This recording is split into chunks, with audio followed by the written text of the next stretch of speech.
Hello everyone. In this video session, I am going to explain DC motor working.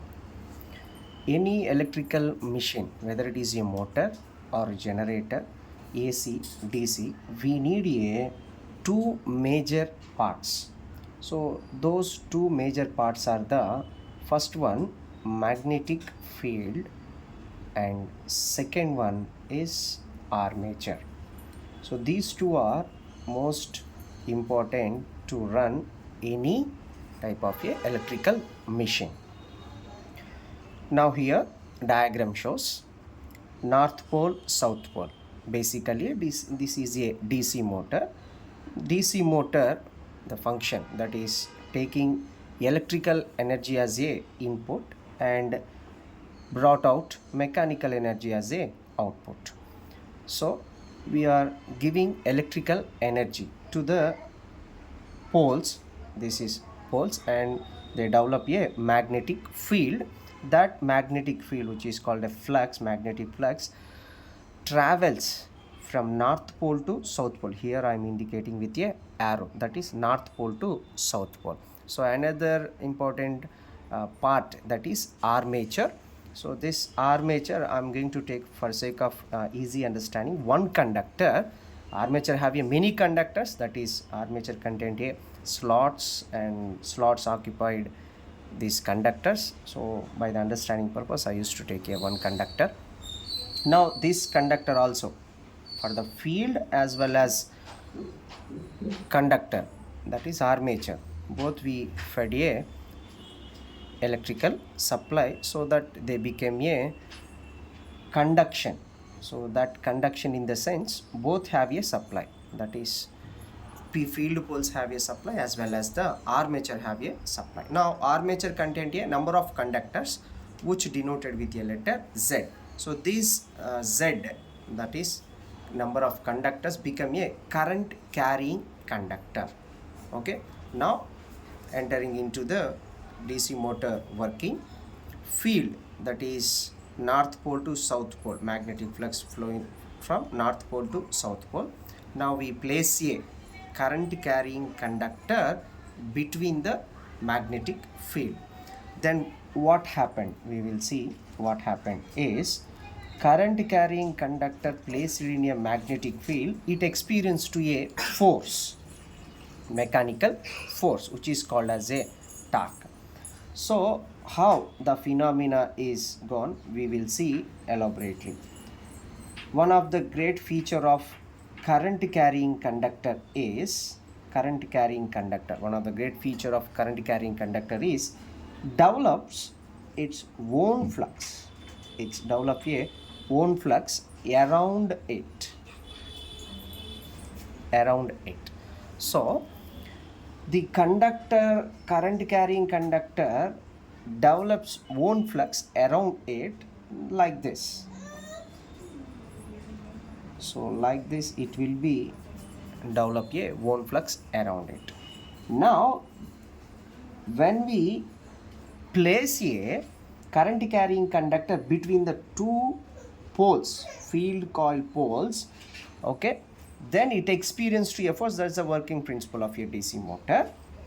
Now in the case of this current carrying conductor develops a own flux. So now this is, we are calling as a armature flux or else rotor flux, because in the DC motor, rotor is a armature, magnetic field as a stator. So this armature develops a flux, that is we are calling armature flux. The magnetic field, which is developed by the field coil pole, this is called as a stator flux. Now totally two fluxes are available for us. I am going to draw elaborately the two fluxes. This is field coil poles, north pole and south pole. So they travel, flux travels from north pole to south pole. I'm going to draw a direction, north pole to south pole. Then I'm drawing the flux around it. You can see the flux around. the flux, and like this, and similar way around it. So flux will travel, see, rotor flux, which is developed by the current carrying conductor, have a feature. That feature, current carrying conductor develops a own flux around it. That's why. So now the two fluxes, stator flux as well as the rotor flux, now interaction of two fluxes. So this is interaction of two fluxes. Those two fluxes are one from stator flux and another from rotor flux.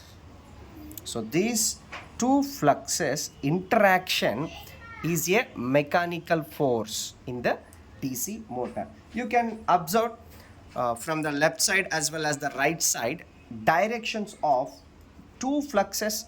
Now the directions of these two fluxes, how they look like, the left side, they look like in the same direction. These two are in same direction, and here these are opposite direction. The right side flux is in the opposite direction, and here this is same direction.